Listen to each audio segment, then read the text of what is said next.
Samantala, 1 week had passed since that dorm incident happened. Si Spade daw gumamot sa sugat ko, which I think he would never do. That cold, heartless mafia boss would cure my want? Hell no. And since that day, I never saw him again dahil hindi pa ako pumapasok ng 1 week. But Skykes told me not to worry because, as Dave said, may isa pang Reaper sa loob ng school para protektahan si Spade. I wonder who is him or her. I'm totally fine now and I have to go back to school and go back to work. Agad akong pumasok sa Mayhem High at normal lang ang paligid. Naglakad na ako papunta sa first class ko and as soon as I entered the room, ay nakita kong andun ang Black Majesty. That's why the room is unusually quiet. I saw Kenji's shocked face nang makita ang pagpasok ko. I just quietly sit on my chair and waited for our teacher. Nath, I missed you! Napatingin ako kay Kenji and realizes na nandito na siya sa tabi ko. I just raised my brows on him dahil pinagtitinginan na kami ng mga kaklase ko. Go away, I said. Lagi na lang ganito ang senaryo namin. Lalapit siya, itataboy ko siya. Hindi ba siya nagsisawa? Parang si Celestine lang to ah. Buti pa si Celestine, hindi na ako kinukulit. Speaking of Celestine, it's been weeks since that incident happened and she didn't bother me anymore. I'm happy for that. I don't need to deal with noisy kiddos again. How's your wound? Kenji asked at nilapit pa talaga niya ang sarili niya sa akin. Agad akong umiwas dahil napakalapit niya. Still a wound. I answered boredly and glared at him. Natawa naman siya at hindi ko alam bakit. Ang cute mo mag-joke, he said while laughing. He's really pissing me off with that cute thingy. You know what? Sabi ko na agad na kinakunot ng noon niya. Since malapit siya sa akin ay inakbayan ko siya. I saw his ears turning red when I did that. What? He asked while stuttering. Anong problema nito? Ganun ba ako nakakatakot para mag-stutter siya? Cute rin siguro pag pinatay kita dito ngayon. I said habang hinihigpitan ang pagkakaakbay sa kanya. Hinihigpitan ko ang pagkakaakbay sa kanya na parang sinasakal siya. Fuck, let me go! He shouted at agad namang tumayo ang mga kaklase ko at tila nagpapanik na paghiwalayin kami. I heard Hero and Andre laughing their ass out dahil sa nakita nila. Agad ko rin naman siyang pinakawalan dahil hindi ko naman talaga siya papatayin. Duh. What the hell, Nath? Hindi makapaniwalang sabi niya habang hinimas-himas ang leeg niya. I just rolled my eyes on him at mamaya-maya pa ay dumating na ang teacher namin. Sa kabilang banda, 3 hours passed very slowly at tapos na ang subject ko. I looked at Spade and saw him looking at me too. Agad kong binawi ang tingin ko sa kanya. Let's talk. Nandito na pala siya sa tabi ko at tuloy-tuloy lang siyang lumabas. Nilibot ko ang paningin ko at nakita ko rin ang pagtataka sa mukha ng Black Majesty. I immediately followed him at nandito kami ngayon sa rooftop. Silence and awkwardness filled the air. Or maybe ako lang ang awkward. Because Spade is standing there while his hands are on his pockets at malamig na nakatingin sa akin. Your job is to protect me, isn't it? He started while staring at me coldly. Wala man lang mababakas na emosyon sa kanya. Pagkasabi niya nun, Yes, Mr. Knight, I answered. Are you enjoying your job? Because you can flirt with my friends too? I gasped on what he said. Flirting? Since when did I ever flirt someone? Bagay nga sila ni Vanessa, parehong magaspang ang ugali. I calmed down and trying to stop myself on saying stupid things to my mafia boss. I'm not flirting with anyone, Mr. Knight. I answered looking straight on his eyes. That's good. Reapers are not allowed to date anyone. Napakunot ang noo ko sa sinabi niya. I work for them, yes. But who is he to? You're born to die for us. I stopped on my silly thoughts when he said that. That hit me right on the spot. He's right. Why am I even having the idea of dating someone? I would eventually die. I know that. I answered him while avoiding his cold stares. Good. We're doing a transaction today. I look at him at naalala ko na naman kung paano ako naging bait sa unang transaction namin. Okay, Mr. Knight, I answered. Alam kong buhay ko na naman ang matataya rito. Kakagaling ko lang ay mapupunta na naman ako sa hospital or worse, sa morgue na. Samantala, Spade and I decided to cut the class at dumiretso sa paggaganapin ng transaksyon. We're riding in his car and he looks so busy driving. If you only know how my poor heart is pounding right now dahil sa cold and dark presence niya. Sobrang awkward sa loob ng sasakyan at nakakabingi ang katahimikan. Sumandal na lamang ako sa upuan at tumingin sa labas ng bintana. We're here, he said at agad lumabas ng kotse niya kaya lumabas na rin ako. Kumunot ang noo ko nang makita kung nasaan kami. Are you serious? Hindi ba tayo naliligaw? Takang tanong ko dahil akala ko ay pupunta kami sa headquarters upang makapagplano. Sam, does he mean gagawa kami ng transaction without backup plan? What if this fails? And bakit sa lugar na ito? Amusement park? Really? We're not doing something illegal, so calm the fuck down. I rolled my eyes on him. Hindi. Bakit nga ba naman siya sasama sa transaction kung delikado ito? Nandito siya so it means safe ito. Akala ko mapupunta na akong tuluyan sa morgue. I'm calm as fuck, I answered. I can't hide the annoyance in my voice dahil masyado siyang nakakainis. Did you just say fuck to me? He asked and looked at me. Oh no, he looks so pissed off. Ha? Wala akong sinasabi. Ikaw talaga kung ano-ano naririnig mo. Agad akong tumalikod sa kanya at pumasok na sa amusement park. Pagkapasok ko pa lamang ay nakarinig na ako ng tawa at sigaw mula sa mga taong nag-i-enjoy rito. I stopped on my truck and stared at those families who were having fun in their lives. They look so happy. They all look so excited na parang wala nang bukas, na parang wala silang ibang iniintindi. I wonder if my family didn't die, would I be happy like them? You dared to leave me there? Nakita ko ang pagbusangot niya sa inis nang iwan ko siya doon. Tila iritang-irita siya sa ginawa ko. Samahan pa ng nakakairitang tawanan mula sa park. I would never leave you, Mr. Knight. Nauna lang ako. Sagot ko at tumingin ulit sa mga nagsasayang tao. Napansin ko namang natahimik siya at tila namumula. Kunot-noo ko siyang tinignan at hindi na siya tumitingin sa akin. Kunin ko lang yung payong sa kotse. Sabi ko dahil sobrang init kaya siguro namumula ang mukha niya na mahahalata mo dahil maputi siya. He said at bago pa ako makaalis ay marahas na niya akong hinatak. I didn't bother speaking because he's back to being cold, motionless guy. Teka, kailan nga ba naging hindi? Sinusundan ko lang siya at paminsan-minsan ay namamangha sa mga nagtataasang rides dito. Ano kayang feeling sumakay dun sa parang upuan na umiikot-ikot at nagsisigawan yung mga tao? This is actually my first time going in an amusement park. Puro kakornihan naman ng mga andito. May mga shooting range na gamit ay pellet gun. May mga nagtatapon ng bola sa lamesa at mga stuffed toys na nakabitin. Oh my God! Mama! Napailing na lamang ako nang marinig ang tilian nang nagsimulang umandar yung upuang mabilis na umiikot sa isang rail. Why do they need to ride that? Kung matatakot din pala sila. Nag-aaksaya lang sila ng pera. Mr. Knight, it's nice to see you. Napatigil ako sa pag-iisip nang makita ang mga nakasuot na guy na sumalubong sa amin. This way please, Mr. Knight. Agad kaming sumunod sa mga lalaking nakasuot. Dinala nila kami sa isang office.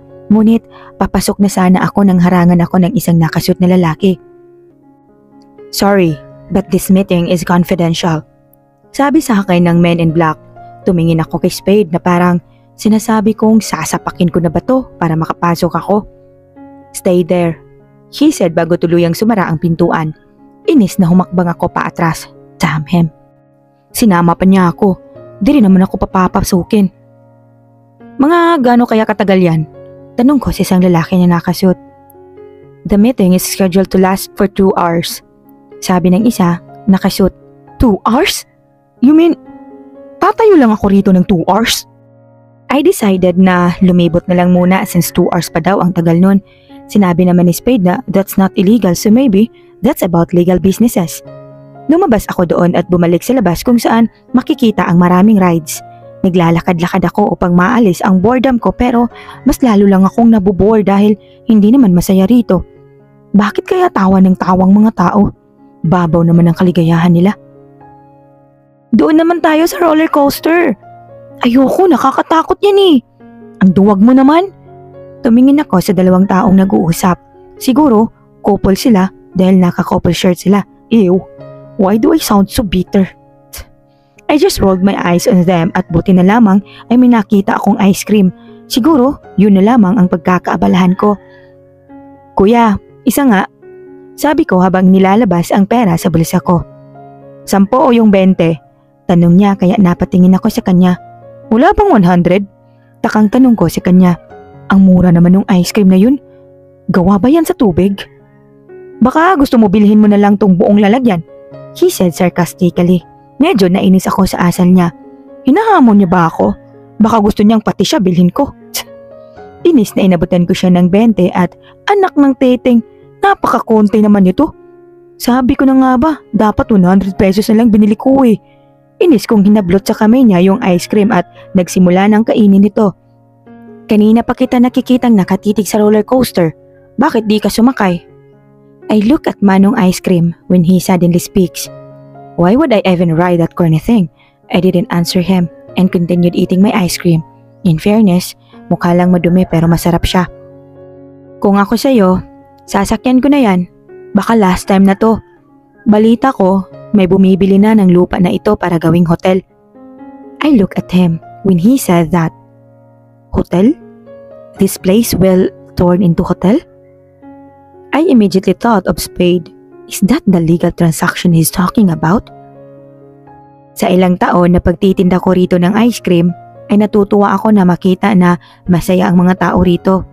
Alam mo ba yung feeling na makita yung mga tao na tumawa? Feeling ko nakakatakas ako sa realidad ng mundo pag nandito ako sa lugar na ito. He said while smiling and looking at those happy persons. He's being sentimental. Ang daldal mo kuya. Inis na sabi ko at tumawa lang siya. Pagkatapos kong kainin ang ice cream ay umalis na ako doon dahil baka mas daldalin pa niya ako. Good luck! I heard Kuya Ice Cream shouted at me. Good luck saan? Akala ba niya sasakay ako sa roller coaster na yan? No fucking way. I decided na maupo muna sa isang bench at magpahinga. Kanina pa ako nakatayo rito. Mami, next year sa birthday ko, punta ulit tayo rito. Napatingin ako sa batang babae habang sinasabi niya yun sa nanay niya. She looks very happy. Naku anak, sabi nila, isasara na raw ito next year. Sabi ng nanay sa kanyang anak. I saw how the happy kid's smile fade because of what she heard. Ayoko, Mommy. Every year nandito tayo tapos next year hindi na.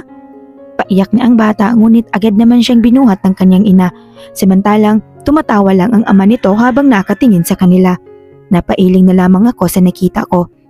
Binibili na siguro ni Spade ang lupa na ito kaya't magsasara na ang amusement park na ito. This is my first time going here and maybe the last time. Napatingin ako sa bagay na sinasabi nilang roller coaster. It wouldn't kill to try it, right? Titignan ko lang bakit sila sumisigaw. Baka may kalaban sa taas. Who knows? I walked towards the roller coaster at pumila dito. Good thing, dahil hindi naman mahaba ang pila kaya next in line na ako. I suddenly got nervous. Damn, why am I even nervous? Nagsimula nang gumalaw ang pila at pinapasok na ako sa loob ng isang staff. Pinapili niya ako ng upuan at pinili ko naman yung nasa pinakaharap. Lumapit ang staff sa akin at binaba nito ang lock. Sinigurado niya muna na hindi ito makakalas at agad din siyang umalis. Naramdaman ko ang dahan-dahan na paggalaw ng inuupuan ko. Pataas ito ng pataas. Ito na ba yun? Nakakatakot na ba ito? I think nasa pinakamataas na part na kami nang biglang, what the? Samantala, makalipas ang ilang sandali. What the hell happened to you? I look at Spade na kakalabas lang mula sa meeting room nila kanina. Ako? Bakit? Tila wala sa sarili na tanong ko. Shit, that was hell. Parang biyaheng imperno yung tinatawag nila na roller coaster. Feeling ko mahihimatay ako sa bilis ng takbo nito at sa pag-ikot-ikot nito. I hate to admit pero nakakatakot nga pala talaga. You look so pale, sabi niya habang nakatitig pa rin sa akin. Parang nag-isip siya saglit at agad akong hinatak sa lugar na walang tao. Tell me, may kalaban ba? He seriously asked at agad na inilibot ang paningin sa paligid. Ha? Kalaban? May kalaban? Nasaan? Wala pa rin sa sarili na tanong ko. Kumunot ang noon niya at maya-maya ay bigla itong nagbago na parang galit siya at papatay ng tao. If there's no enemy then what the hell is wrong with you? What the hell is wrong with me? May mali ba sa akin? Ano bang mali sa akin? Wala, Mr. Knight. Agad niya akong binitawan at tuloy-tuloy na siyang naglakad papunta sa kotse. Kaya't agad akong humabol sa kanya. He looks so pissed off. Mr. Knight! Hindi ko na natuloy ang sasabihin ko at agad na patakbo sa pinakamalapit na trash can. Shit! What happened? Nakita kong bumalik siya and he's tapping my back dahil nagsuka ako. Buti na lang ay may trash can dito. Damn that roller coaster thing! Agad umalis si Spade at pumunta sa kotse. He came back bringing with him a bottle of water. Agad ko yung tinanggap at huminga ng malalim. I can feel him staring at me as if waiting for an answer. Are you poisoned? Are you pregnant? Damn! Give me a fucking answer, Reaper. Halos maibuga ko ang tubig sa sinabi niya. Poisoned? Pregnant? What the fuck? I ride that roller coaster thing. That's so freaking scary, Mr. Knight. Gusto mo itry? Tanong ko sa kanya. I felt relieved at medyo nawala na ang masamang pakiramdam ko. Pero ang masamang tingin ni Spade ay hindi pa rin nawawala.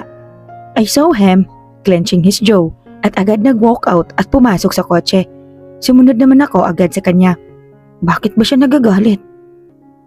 Di nga, Mr. Knight, ayaw mo itry? Pangungulit ko sa kanya because malay mo, magustuhan rin niya. Gusto ko lang din makita kung parehas kami ng reaksyon. Shut the fuck up, Reaper. Agad akong napatahimik sa sinabi niya. I just rolled my eyes on him dahil mukhang galit nga siya. Umupo na lamang ako sa malambot na upuan ng kanyang kotse. Biglang pumasok sa isip ko yung kotse ni Drevon. I forgot. Papalitan ko nga pala ang seat cover at ipapa-carwash ang kotse niya. Since that day, hindi ko na siya nakausap. Napaka-ungrateful ko naman. Sa Mayhem High mo na lang ako ibaba, Mr. Knight. I said. He looked at me for a second. Classes are done. Why the hell are you going back to Mayhem? He said while looking at the road. I just need to talk to someone. I answered him. And that someone is? Napakunot ang noo ko sa kanya. Bakit ba ang daming tanong nito? Drev? Patanong kong sabi dahil nagtataka ako sa pang-iintriga niya. Who the hell is Drev? He sounds so pissed off. Maybe he thought that I'm flirting again. That's why he's annoyed. Drevon Rockford, your friend. I said that makes him step on his brake. Muntik pa akong masubsob sa sobrang lakas ng preno niya. Drev? You're calling Drevon Drev? He asked while trying to clarify if he heard things right. I can hear the cars blowing their horns dahil dito kami mismo sa gitna ng highway tumigil. Shit, what the hell is wrong with him? What are you doing, Mr. Knight? Gusto mo na bang mamatay? Inis na sigaw ko sa kanya. Do you have a relationship with Drevon? He asked while clenching his jaw. I can see how angry he is right now. Of course not. He saved me last time na muntik na akong mamatay. I just want to offer him a new seat cover. Inis na sigaw ko sa kanya. Tumango naman siya at pinaandar na muli ang sasakyan. Nababaliw na atang isang to. Set aside your personal feelings, Reaper. Love has no place in our mafia. I know that, and I don't have plans to love someone romantically. Inis akong bumaba sa kotse ni Spade. Pagkababa ko, ay agad naman niya iyong pinaandar. Damn that guy. Imbis na sa school niya ako ihatid, dito niya ako inihatid sa headquarters. He said hindi daw siya daraan sa school at uuwi na siya. Pumasok ako sa loob at no choice dahil dito na ako matutulog. Naabutan ko sa loob ng room si Skykes na nagbabasa while Kevin is holding his laptop. They both look at me when I entered. OMG, bakit ngayon ka lang nagpakita, Natalia Zarin? Skykes shouted at agad na ibinaba ang binabasa niya. I'm busy. I boldly said at hinubad ang sapatos ko diretsong humiga sa bakanting sofa. Good thing dumaan ka rito. I look at Kevin when he says that. I also look at Skykes at napansing bigla siyang naging seryoso. Do you have something to say? Bilis, inaantok na ako. I said at pinikit ang mga mata ko. I really feel so tired today. Idagdag mo pa yung pagsakay ko sa roller coaster. It's about your family's killer. Kevin said. Napabalikwas ako sa pagkakahiga at tumingin ng seryoso sa kanila. I feel my chest tighten at nanginginig ang mga kamay ko. I look at Skykes, ngunit nakayuko lamang siya. What the fuck, Skykes? Hindi makapaniwalang sabi ko sa kanya. Wala akong ibang maramdaman ngayon kundi ang galit. Nath. I fucking told you this is just between you and me. I shouted at her. My blood is raging with anger. This mission is confidential. This mission is just between me and Skykes. Ayaw ni Mr. Max na halongkatin ko pa ang nakaraan ng pamilya ko. I'm fucking keeping it a secret from the mafia that I'm investigating on my family's death. Nathalia, we can trust Kevin. He will help. She shouted back at me, but I cut her off. I don't need your fucking help. I don't need anyone's help. I shouted and I felt my chest tightened ever more. May mainit na likido ang nagsimulang gumapang sa aking pisngi. Letting him stay here doesn't mean that he can meddle with my business, Skykes. Are you fucking out of your mind? I shouted in frustration. Just listen to me, Natalia. We already know who's behind your family's death. Napatigil ako sa sinabi ni Kevin. I want to know the truth. I want to know who they are. I swear, I'm gonna rip their body into tiny piece of shit. Can I really trust Kevin? I remained silent as if waiting for Kevin to continue speaking. They are the Aris Mafia. My heart pounded so fast when I heard that. At last, kilala ko na ang pumatay sa kanila. I should be happy right now. But why is this so painful? Umupo ako at pinunasan ang luha ko. I'm very angry right now pero mas nangingibabaw ang kagustuhan ko na malaman ng lahat. How do you know that? I asked. Instead of answering me, he gave a piece of paper that Skykes was reading a while ago. A tear from my eyes started to fall again nang makita ang laman ng papel. It's actually an underground news. More like a blog. May mga pictures dito ng bahay namin at mga lalaking may hawak ng baril habang nakatutok sa mga parents ko. The headline says, Aris Mafia Proving Their Power by Cloud.